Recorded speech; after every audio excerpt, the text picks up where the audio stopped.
Hey guys, welcome back to my channel. I am Danielle, aka Stitcherista, here on YouTube, and today is Tuesday, August 2nd. So my job's getting ready to start in about 20 minutes, but I knew that this was going to be a short update because I did no stitching yesterday. I know, I was off work, no stitching. At bedtime, I was just really tired yesterday, and I said, I'm just going to go to bed. So I thought, and a couple people had suggested to me, one person suggested, because I haven't started stitching the word birthstone yet, they said I could actually stitch it in my birthstone color. My birthstone is an emerald, but I think I'm just going to stitch it how it's charted, I did receive the scrapbook stuff that I had ordered for the layout for that. So when I get, hopefully I'll be able to get some stitching done today or tonight. We'll see. And yeah, so today's small miracle story.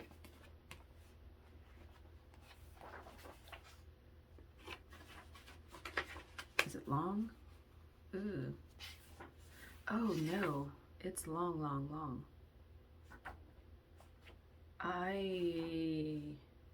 Okay, we're going to skip that one and I'll come back to it. I'm going to read, there's a one that's really short right after that. So let me keep the bookmark there though, so I know.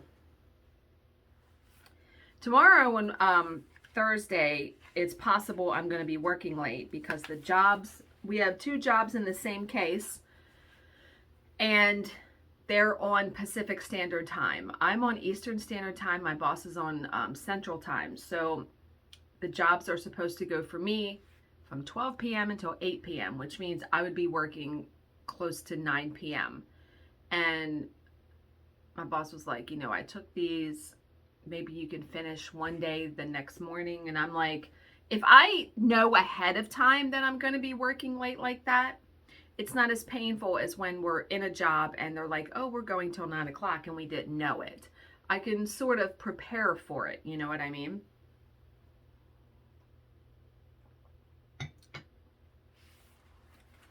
Okay. So meaning tomorrow I will have more time and I'll be able to read that longer story. Okay. When Jimmy Haggerty lived in New York, he won the state's $10 million lottery. Oh. Then he moved to New Jersey, where he collected an impressive $18 million as the solitary winner in that week's draw. Then he moved to California, where for the third time in a row, he beat the odds, collecting $20 million from that state's lottery. What? When reporters frantically descended on him to interview him about these amazing coincidences, he shrugged his shoulders and said nonchalantly, I didn't need to win any of them. I was wealthy from the start. Wow, I've never known anyone who has won the lottery 3 times in every state they've lived in. That's amazing. So the comment, in a society driven by the work ethic, we sometimes find it hard to concede that a major component of success is sheer luck or divine providence. In a way, though, it's a relief to accept that there's just so much we can do and the rest is up to God. And I just told my dad that yesterday because my dad is helping to raise his 2 grandchildren from one of my stepmother's sons. And, my dad is 65 years old, so he's still working. He's the sole breadwinner in their house. I mean, my stepmother gets Social Security, but she doesn't work. And they have a lot on their plate. But I told him, I said, Dad, all you can do is what you can do. And then you have to leave the rest up to God to take care of, right? You can, there's only so much that you can do. And he really does. He is probably the most saintly person I know, seriously. Like, just giving will help anybody.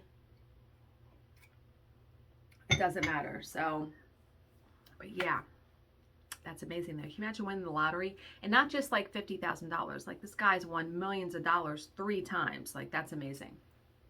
All right.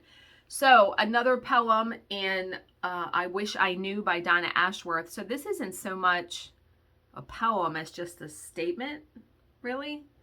So this one is called Friendship is Not a Numbers Game.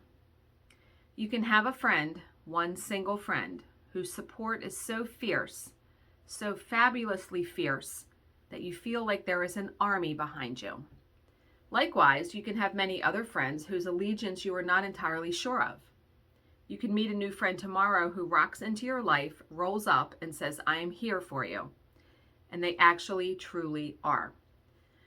Yet you can have friends you've known and loved for years who can't show up even for the best of times, never mind the worst. If you're really lucky, you can have a few of the former, but one is all you really need. Friendship is not a numbers game. It's a game of instinct. Trust yours. Absolutely. And I feel like as adults, it's harder to make friends, I think. When you're a kid, you're like, I like grape popsicles. You like grape popsicles. We're best friends. Yeah, that doesn't work like that when you're an adult.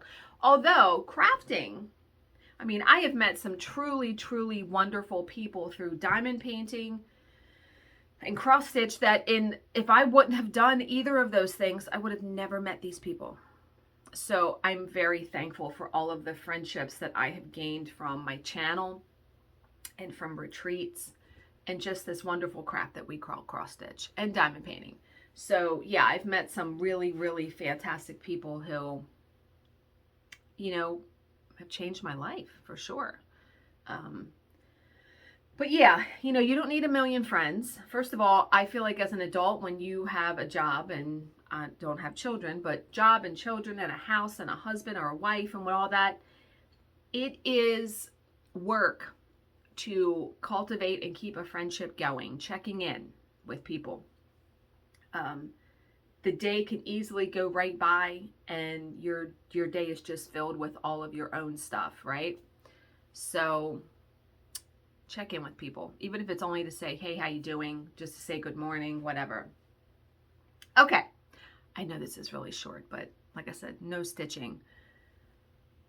I'm hoping to stitch tonight. I got a lot done over the weekend. I got a lot more than I thought I did, so. But I hope you guys are all having a good Tuesday. As always, if you have any questions, please leave them in the comments section below, and I will answer them to the best of my ability.